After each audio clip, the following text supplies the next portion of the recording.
Catherine Alexeyevna yang juga telah digelar sebagai Catherine the Great telah dilahirkan sebagai Putri Sophie dari Alhanzar, merupakan seorang permaisuri dari Rusia dari tahun 1762 hingga 1796. Berikutan penggulingan suami baginda yaitu Raja Peter III dalam suatu rampasan kuasa. Di bawah pemerintahannya selama 34 tahun, Empire Rusia telah mengalami Renaissance, yaitu era kebangkitan yang sangat luar biasa dalam bidang kebudayaan, pendidikan, dan sains. Seterusnya diakui sebagai salah satu kuasa yang sangat besar di benua Eropa. Katerina telah lahir di Szczecin, Pommern, Kerajaan Prussia, dengan nama Sophie Friedrich Auguste von Alhadeck. Ayahnya adalah Chris sekaligus yang telah menjadikan Empire Rusia sebagai salah satu kuasa besar yang paling dihormati dan makmur di Eropa. Jadi ibunya nih si Joanna Elizabeth dari Wangsa Holstein. Dia punya kerabat nih sebenarnya sangat miskin, biarpun dia dalam kelas bangsawan. Semasa kecil, Sophie ini harus bergantung pada hubungan keluarga ibunya untuk mendapatkan pendidikan lah untuk demi masa depan dia. Jadi macam mana dia berjaya merampas kuasa dari suaminya, jadi setelah dia punya mentua, Permaisuri Gela Zivilita telah meninggal pada 1762, Peter III ini dinobatkan sebagai King of Russia. Dengan nama Peter III dan Katarina ini dia jadi permaisuri lah. Lepas itu, mereka kemudian berpindah di istana musim dingin yang baru di Saint Petersburg. King ini dia baru saja menarik pasukan Rusia daripada perang 7 tahun. Dan menandatangani perjanjian damai dengan Prussia pada 5 Mei 1762. Ini menjadikan Rusia yang awalnya menjadi musuh Prussia dorang menjadi kawan. Langkah ini dipandang sebagai pengkhianatan kepada negara yang sudah mengorbankan banyak hal selama perang. Jadi dalam pemerintahan Peter ini, dia banyak juga melakukan berbagai pembaharuan, termasuk pembebasan beragama, penghapusan lembaga polis Rusia dan juga pelarangan tuan tanah untuk membunuh tuan hamba dia secara suka-suka. Pembaharuan yang dia buat ni dipandang sebagai bentuk pemulauan gereja ortodok dan juga para bangsawan. Kepribadian dan kebijaksanaan yang sulit dikenal pasti membuat pihak yang menentang itu meminta bantuan Katerina untuk melancarkan perlawanan. Jadi Katerina sendiri ini percaya bahwa Peter sendiri akan menceraikan dia lah pada masa itu. Pemberontakan. Pada 9 Juli 1762, Peter ini bersama dengan beberapa orang ahli pejabat di Oranienbaum telah meninggalkan Katerina di Saint Petersburg. Pada malam 8 Juli, Katerina telah mendapat kabar bahwa salah satu konspirator ditahan oleh Peter. Jadi Katerina ini dengan segera berangkat untuk meninggalkan istana dia menuju ke regimen Izmailowski dan juga meminta para askar dan regimen tersebut melindunginya daripada suami dia. Katerina kemudian bergerak bersama regimen menuju ke barek Semenovsky. Pendeta yang mendiami barek tersebut siap menhabiskan Katerina sebagai penguasa yang baru. Jadi Katerina menahan Peter dan memaksa suaminya untuk menandatangani surat turun tahta. Jadi selepas itu, setelah lama itu kan si Peter meninggal lah. Mayat Peter telah ditemui di Rospa oleh Alexei Orlov 8 hari selepas proses rampasan kuasa pada 17 Juli 1762. Para sejarawan itu kan tidak dapat menemukan keterlibatan langsung si Katerina lah dalam kematian Peter III. Atas sokongan kekasih baru si Katerina, Gregory Orlov, Katerina ini mengumpulkan satu pasukan untuk mendukungnya dan mengisytiharkan dirinya sebagai Katerina II, penguasa Rusia yang baru setelah menetapkan putra sulung dia si Poldo sebagai pewaris. Meskipun Katerina sama sekali bukan keturunan daripada penguasa Rusia sebelumnya, jadi macam mana pun terpaksa juga lah kasih si Katerina ini menjadi dorang punya permaisuri dan dia dimahkotakan di Katedral Domisi Moskwa. Penglibatan Katerina dalam peperangan. Katerina menyambung perluasan kuasa Peter yang terhenti di persisiran Laut Hitam, sehinggalah kemuncaknya dalam kemenangan mereka memerangi pihak Uthmania pada tahun-tahun 1768 dan 1774. Pihak Rusia bertarung sengit dalam peperangan tersebut mengalahkan pihak Turki Uthmaniyah dengan beratnya, terutama dalam pertempuran Chesma pada 5 hingga 7 Julai 1770 dan pertempuran Chegel di 21 Julai 1770. Pada 1783, pihak Empire Rusia membuat satu perjanjian pelindungan dengan Georgia daripada sebarang serangan kuasa luar dan juga campur politik daripada Raja-Raja Parsi. Baginda mengisytiharkan perang ke atas Empire Parsi dalam pimpinan Muhammad Khan Qajar yang kembali menduduki negara tersebut pada 1755. Perang ini juga bertujuan untuk menggulingkan Shah yang sedang berkuasa dengan saudara tiri Baginda Murteza Qoli Khan yang memiliki pandangan politik pro-Rusia. Pada dalam antara tahun 1788 hingga 1790, Rusia telah berperang dengan Sweden.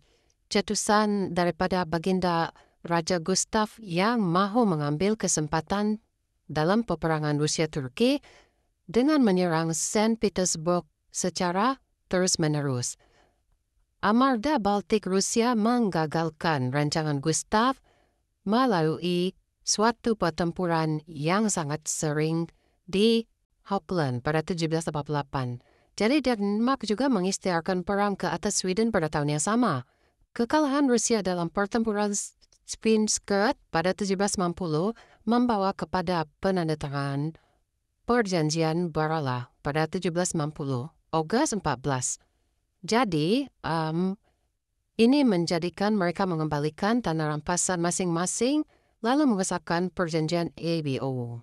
Jadi masa kekuasaan si Katarina ini, dia ada buat beberapa pendekatan terhadap penduduk yang beragama Islam.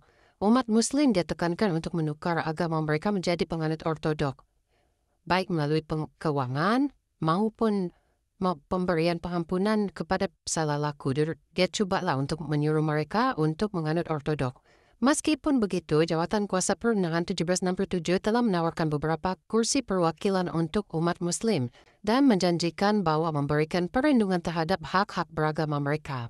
Masyarakat ortodok yang terasa terancam dengan perubahan ini menunjuk perasaan dengan membakar masjid. Katarina lebih memilih mengasimilasi umat Muslim daripada menyingkirkan mereka.